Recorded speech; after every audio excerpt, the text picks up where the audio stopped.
Fala galera, tudo bem com vocês? Eu, Murabi, mais um vídeo aqui pro canal Dinheiro Fácil.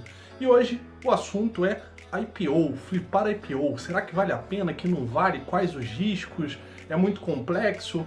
Vou te explicar um pouco sobre isso. E hoje nem vou colocar vinheta, vamos direto ao assunto. Por quê? Hoje mesmo, no dia que eu tô gravando esse vídeo, está acontecendo a primeira negociação, foi quando abriu a negociação dos ativos da Redditor, que fez seu IPO ao longo dessa semana, e hoje os ativos chegaram a bater mais de 13% de valorização na abertura do mercado.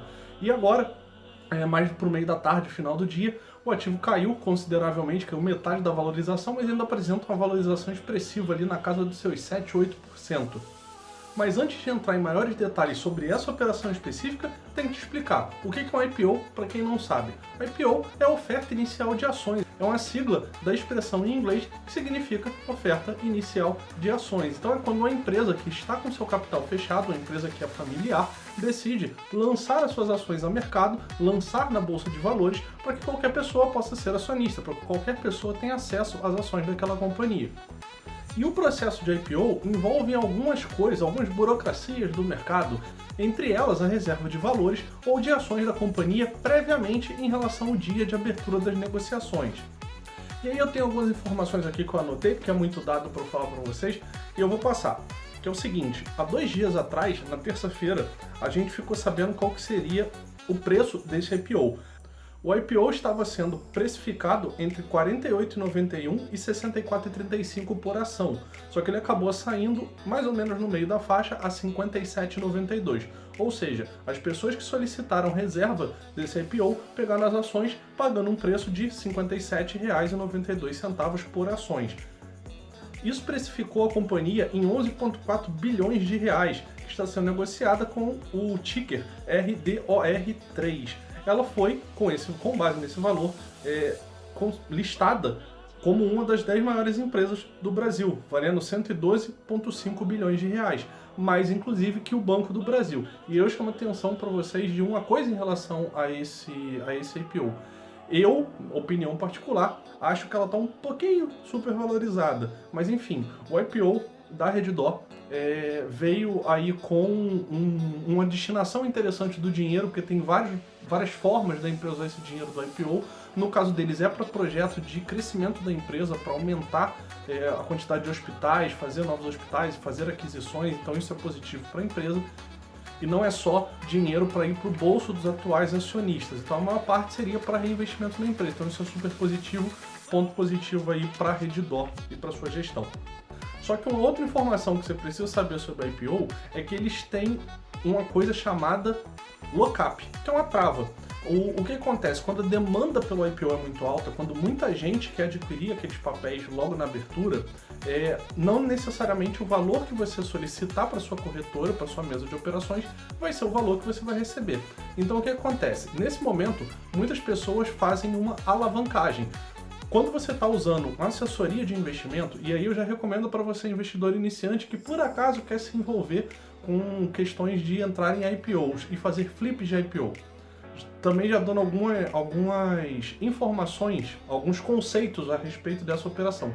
Flipar IPO é quando a gente faz uma reserva e pede ações de um IPO qualquer que seja, com a intenção de vender no dia do lançamento, pensando que esse ativo vai se valorizar no primeiro dia de negociações. Então, na prática, você não tem o dinheiro ou não tem interesse em ficar com aqueles ativos na sua carteira, ou não tem as duas coisas, só que se você tem ativos na corretora, outras ações, fundos imobiliários, renda fixa, não importa, você pode usar esses ativos como garantia para essa operação e aí você pode entrar na operação alavancado. E aí, você iniciante, investidor que está começando, muito cuidado com esse tipo de operação. É uma operação de risco, ela pode dar certo muitas vezes, ainda mais se você estiver usando assessoria.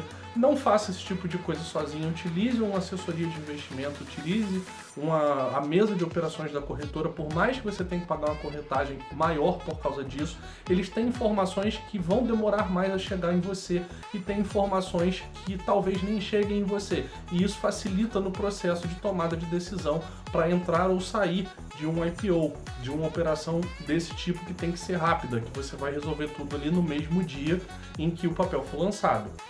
Então, muita cautela, e para quem é iniciante, eu não recomendo esse tipo de operação. Como eu disse, é uma operação de risco, é uma operação mais avançada, é uma operação que exige um pouco mais de conhecimento, porque você precisa também saber questionar os agentes de operação, o pessoal da mesa, para entender melhor o que está acontecendo e como que você vai gerenciar o seu risco e quais os valores que você entende serem os mais prudentes ali para aquela operação. Quanto que você vai alavancar, se você for alavancar, quanto que você vai ter que ter em conta, porque quando você tem esses IPOs, normalmente você fica um dia com a sua conta na corretora negativa. Quando você faz a aquisição, isso bate em um dia, só que o valor da venda que você fez no dia do lançamento das ações só vai cair na sua conta da corretora um dia após aparecer esse crédito lá, quando saiu o dinheiro da sua conta. Então, se você ficar com esse saldo virado um dia e se você estiver usando uma alavancagem, você vai ter que pagar uma multa por esse saldo estar negativo. E essa multa vai depender de corretora para corretora, mas, por exemplo, no meu caso, que uso a mesa da XP, é 1%. Então, se você fizer uma operação, por exemplo, de 50 mil reais, você vai ter que pagar 1% de 50 mil reais só por esse saldo negativo, que dá 500 reais. Caso você não tenha o dinheiro para cobrir esse crédito por um dia, puxar de algum outro lugar, deixar lá, por exemplo, um dinheiro que estaria na reserva de liquidez imediata, você colocaria lá por um dia e depois retornaria para onde estava.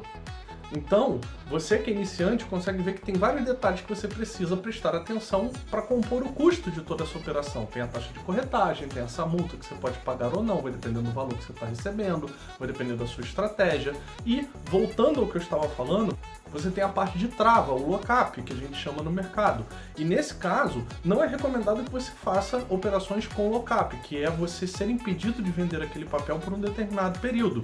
Ainda mais se você estiver fazendo isso alavancado, porque aí seria loucura da sua parte. Então cuidado também para você não errar na hora do pedido e fazer isso errado, porque você pode ter sérios problemas. Para o investidor normal, meros mortais, assim como eu, você vai entrar. Caso entre, lembrando que eu não recomendo, não é recomendação isso, eu estou passando essas informações apenas a título educacional para você entender do que se trata. Mas nós, meros mortais, normalmente entramos no varejo sem lock-up. E aí, dentro de todas as modalidades que você pode entrar, existem rateios. Então, quando a demanda é muito alta, esse valor vai ser rateado. Você não vai receber tudo aquilo que você está pedindo. Se você pede, por exemplo, 100 mil reais e o rateio sai 5%, você só vai conseguir pegar 5%. E essas informações de oferta e demanda, normalmente a sua assessoria consegue. E você, sozinho, dificilmente vai conseguir isso com a agilidade necessária. Por isso é importante usar uma assessoria de investimento.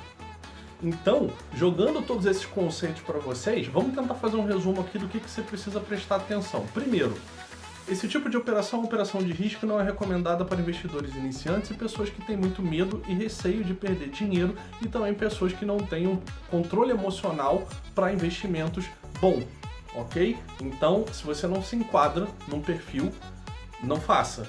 Aprenda primeiro, depois de alguns anos de mercado, talvez você entre em um para você entender. Ou simule, ao invés de você entrar, pense, olha, eu entraria nesse por causa disso, disso, anota os valores e aí depois vê como que seria o seu resultado naquelas operações. Se você fizer essa simulação várias vezes sem usar nenhum centavo e você vê que suas decisões estão corretas, você talvez tenha ali algum tipo de raciocínio positivo para esse tipo de operação e possa entrar em uma ou outra. Eu, particularmente, raramente entro nesse tipo de operação. A maioria eu fico de fora, porque eu não acho realmente interessante fazer esse tipo de especulação, porque isso é especulação.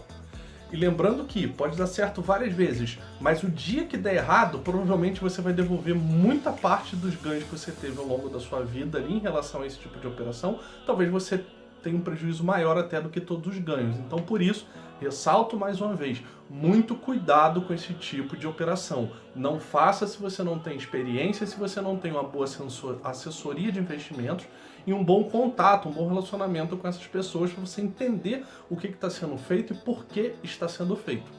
Dito tudo isso, as informações que você precisa saber. Quanto que você pode pedir caso você vá operar alavancado, de acordo com as regras de garantias da sua corretora. Qual que é a previsão de rateio que os seus assessores de investimento vão te passar para o varejo sem lock-up, muito cuidado com o lock-up. qual o valor da taxa de corretagem que será cobrada nessa operação. Provavelmente vai ser a taxa de mesa, que é uma tabela da B3, que eu posso deixar aqui para vocês na tela. E é um percentual considerável da operação.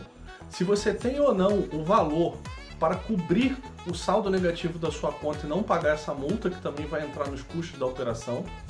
Caso as suas vendas passem de 20 mil reais dentro do mês, você vai ter que recolher imposto de renda sobre o lucro dessa operação, então é mais uma coisa que você tem que prestar atenção. E se você fez outras operações que somadas passem os 20 mil, você vai ter que recolher imposto de renda sobre essas outras operações também que talvez, se estivessem abaixo de 20 mil, estariam isentas. Então é algo que você tem que considerar para saber se vai valer a pena tomar esse risco ou não. E o mais importante, ter noção de quanto é o seu risco, de qual é o seu risco. Normalmente nenhum assessor de investimento vai conseguir te passar isso, de qual que é o risco da operação. Eles vão se isentar desse tipo de informação, só vão te informar que é risco, mas você consegue, com base na sua experiência, caso você tenha, se você não tiver, não faça, com base na sua experiência você consegue ter uma previsão de qual o máximo que você pode perder naquela operação aproximadamente. Então isso é algo que você tem que ter em mente, porque caso tudo dê errado, você vai acabar perdendo dinheiro. Então, foi só um vídeo com informações sobre esse IPO. Eu, com certeza, lucrei alguma coisa nisso, não sei porque eu deixei com a mesa de operações para fazer a saída. A operação não fechou enquanto eu estou gravando esse vídeo, porque não dá tempo de eu esperar o mercado fechar e gravar para vocês, mas na edição eu vou colocar qual foi o resultado dessa operação, só para título de informação, beleza? Então, se tiver qualquer dúvida sobre a IPO, sobre flips de IPO, que é essa operação de fazer a reserva e acabar vendendo tudo no dia da abertura do mercado, pode me perguntar pelo direct do Instagram ou deixa aqui seu comentário que eu respondo para você, beleza? Valeu, espero que eu tenha sido claro, espero que eu tenha conseguido te dar um alerta de que não é para qualquer pessoa fazer esse tipo de operação. Então cuidado com a empolgação, só estou fazendo esse vídeo porque eu vi muitas pessoas falando disso e quando a gente tem um IPO que começa extremamente positivo, como foi esse, como foi o da Pets a última vez, muitas pessoas que não estão acostumadas com o mercado acabam querendo entrar nesse tipo de operação, acabam querendo fazer esse tipo de operação sem muito conhecimento, e não quer dizer que porque esse foi positivo, porque o da Pets foi positivo, que o próximo será positivo. Então muito cuidado, principalmente cuidado se você for fazer qualquer tipo de operação alavancado. Isso pode ser a ruína da sua vida nos investimentos, beleza? Então é isso, gente. Valeu!